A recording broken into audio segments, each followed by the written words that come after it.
Hello everyone, welcome to my channel blush with Payel. তো চলো আজকে দিনটা শুরু করা যাক।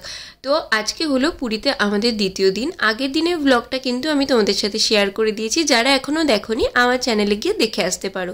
তো সকালবেলা কিন্তু আমরা চেক আউট করার আগে গেছিলাম ব্রেকফাস্ট করতে। আর এখানে কিন্তু ব্রেকফাস্টটা ছিল বুফে সিস্টেম, এখানে সমস্ত কিছু রাখা ছিল। তো আমাদেরকে প্লেট নিয়ে গিয়ে সেখান থেকে যে যেটা খাবে সেটা নিয়ে আসতে হয়েছিল। তো প্রথমেই তো বাবা ত্রিশিত গিয়ে নিয়ে এসেছিল ওরা যেটা খাবে। তো তারপর আমি আর মা গিয়ে আমাদের খাবারটাও নিয়ে আসলাম। তো এখানে আমি তো এনেছিলাম চিড়ের পোলাও, তার সাথে একটা কচুরি আর চানা মশলা, আর এনেছিলাম স্যান্ডউইচ, আর তার সাথে ছিল ফ্রুট স্যালাড আর একটা কাপকেক। এছাড়াও কিন্তু বুফেতে আরও অনেক খাবারের আইটেম ছিল, বাট সকালবেলা এতটা খাওয়া তো পসিবলই না। তো সেই জন্য আমরা এইগুলোই খেয়েছিলাম। আর এই ব্রেকফাস্টটা ছিল কিন্তু আমাদের কমপ্লিমেন্টারি। তো খাওয়া দাওয়ার পর দেখো ফেরার সময় ত্রিশিত এখানে বাবার সাথে ক্যারাম খেলতে শুরু করে দিয়েছে। তো মাও একটু গেছিল খেলার জন্য। তো যাই হোক, বেশিক্ষণ তো খেললে চলবে না, কারণ এরপর বেরোতে হবে। সেই জন্য তাড়াতাড়ি করে রুমে গিয়ে রেডি হয়ে আমরা ব্যাগ ফ্যাগ গুছিয়ে চলে এসেছিলাম নিচে। চেক আউট করে বেরিয়ে পড়েছি। তো প্রথম দিন তো আমরা ভুবনেশ্বরেই ছিলাম আর ওখানকার সব কিছু আমাদের ঘোরা হয়ে গেছিল। তো এটা সেকেন্ড দিন আমরা চেক আউট করে বেরিয়ে পড়েছি। এবার যাব নন্দনকানন, তারপর তো দেখব কোনারকের সূর্য মন্দির, দেন তারপর একেবারে চলে যাব পুরী। আমাদের হোটেল থেকে নন্দনকাননের ডিস্টেন্স কিন্তু ছিল 35 কিলোমিটারের মতো। তো এই যে আমরা ভেতরে ঢুকে পড়েছি, আর এখানে কিন্তু আমাদেরকে টিকিট কাটতে হয়েছিল। তো এখানে পার হেড ছিল 80 টাকা করে। তো এরপর তো চিড়িয়াখানার ভেতরে আমরা গিয়ে দেখে এখানে ইলেকট্রিকের এই গাড়িগুলো রয়েছে, আর এই গাড়িগুলো করে কিন্তু পুরো চিড়িয়াখানায় ঘোরা যায়। বাট এটার জন্য কিন্তু আলাদা করে টিকিট কাটতে হয়েছিল, আর এটা কিন্তু শেয়ারেবল। আমাদের 4 জনকে কিন্তু অন্যদের সাথে শেয়ার করতে হয়েছিল। আর এই গাড়িগুলোতে মোট 13 জন করে ধরে। তো এই গাড়িগুলো করে আমরা কিন্তু সব জায়গাতে ঘুরছিলাম। তো তোমরাও যদি আমাদের মতো গরমকালে ঘুরতে যাও তাহলে কিন্তু খুব সকাল সকালই চিড়িয়াখানাতে ঢুকে যাবে। 9টার মধ্যে কিন্তু চিড়িয়াখানা খুলে যায়। আমাদের ঢুকতে ঢুকতে প্রায় 11টা বেজে গেছিলো। আর সেই টাইমটাতে এতটা রোদ্দুর ছিল না যে সারা চিড়িয়াখানাটা ঘুরতে খুবই কষ্ট হচ্ছিল।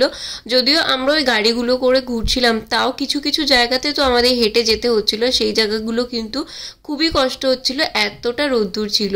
তো প্রথমেই তো আমরা উল্লুক থেকে দেখা শুরু করলাম, তারপর তো আস্তে আস্তে জলহস্তি, সাপ সব কিছুই দেখলাম।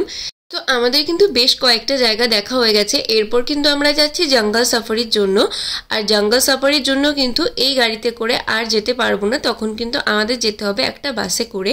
আর এই জায়গাটাতে দেখো কত প্রজাপতি ঘুরে বেড়াচ্ছে।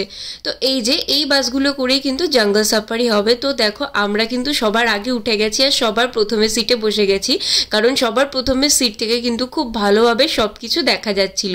তো এই যে আমরা ওখানে বসেছিলাম, আর তার ওই সাইডেই কিন্তু মা বাবা বসেছিল।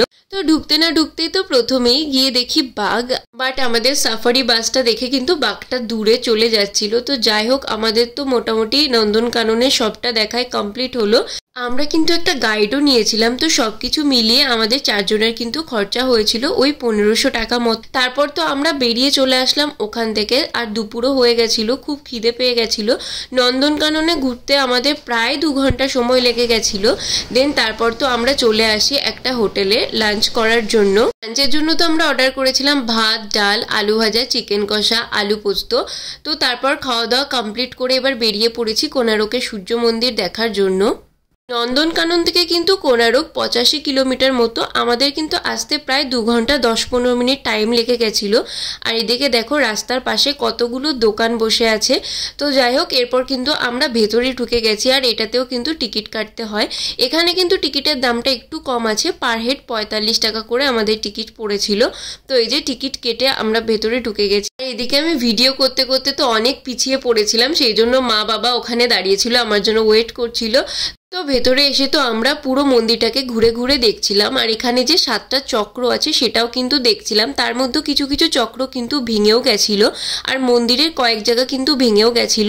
কিন্তু মন্দিরের গায়ের কাজগুলো তোমরা দেখো, এত সুন্দর করে করা, এত নিখুঁতভাবে করা, কি বলবো।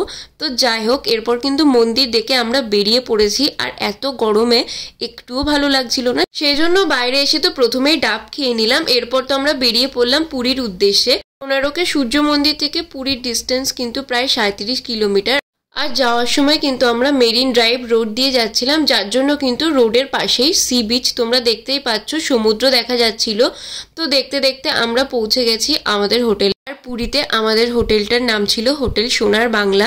এটা কিন্তু সি বিচের একদমই খুব সামনে। তো আমরা ভেতরে ঢুকে চেকিং করে নিই। আর আমরা কিন্তু একটা রাতের জন্য 2টো রুম বুক করেছিলাম। তো আমাদের টোটাল পড়েছিল ওই 13,000 মতো। তো এই যে রুমে চলে এসেছি, তো চলো আমাদের রুমের একটা ছোট্ট ট্যুর তোমাদের সাথে শেয়ার করে নিচ্ছি। তো এই যে দেখতেই পাচ্ছ এখানে কিন্তু এন্ট্রান্স, তারপরেই বেড। আর সব থেকে বড় ব্যাপার হলো এখানের উইন্ডো থেকে সি বিচের ভিউটা পুরো দেখা যাচ্ছে। আর বাইরে কিন্তু 2টো চেয়ার আর টেবিলও আছে, যেখানে বসে বসে কিন্তু সি বিচের এই ভিউটা এনজয় করা যাবে। জাস্ট অসাধারণ ছিল। আর তারপর তো সন্ধ্যাবেলা আমরা চলে আসি ছাদে। এই হোটেলের ছাদেও কিন্তু ছিল একটা রুফটপ ক্যাফে। এই ক্যাফেতে আমরা সন্ধ্যাবেলা এসে কিছু স্ন্যাক্স আইটেম অর্ডার করি। আর এই রুফটপ ক্যাফে থেকেও কিন্তু সমুদ্রটা পুরো দেখা যাচ্ছিল। যেহেতু রাত হয়ে গেছিল, তো সেরকমভাবে আমি ভিডিওটা নিতে পারিনি, তাই তোমাদের সাথে শেয়ার করতেও পারছি না। বাট ওখানে বসে এত সুন্দর ফিল হচ্ছিল। তো আমরা তো অর্ডার করেছিলাম cappuccino, fish finger, chicken, popcorn, এত কিছু। আমরা 4 জন মিলে বসে বসে খাচ্ছিলাম আর সি বিচের ভিউটা এনজয় করছিলাম। তার সাথে তো সমুদ্রের এত সুন্দর একটা হাওয়া আসছিল, এতটাই ভালো লাগছিল আর এতটা রিল্যাক্স ফিল হচ্ছিল না, কি বলবো। খাওয়া দাওয়ার পর একটু আবার 4 জন মিলে আমরা বেরোলাম, কারণ এতক্ষণ তো বাইরে থেকেই দেখছিলাম সি বিচটাকে, এবার তো একটু গিয়ে দেখা যাক।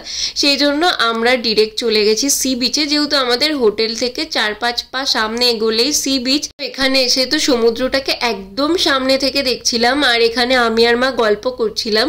তো যাই হোক, তারপর আমরা ফিরে আসি রুমে। আজকের দিনটা তো এভাবেই কাটলো আমাদের। ব্লগটা ভালো লাগলে কিন্তু একটা লাইক করে দিও।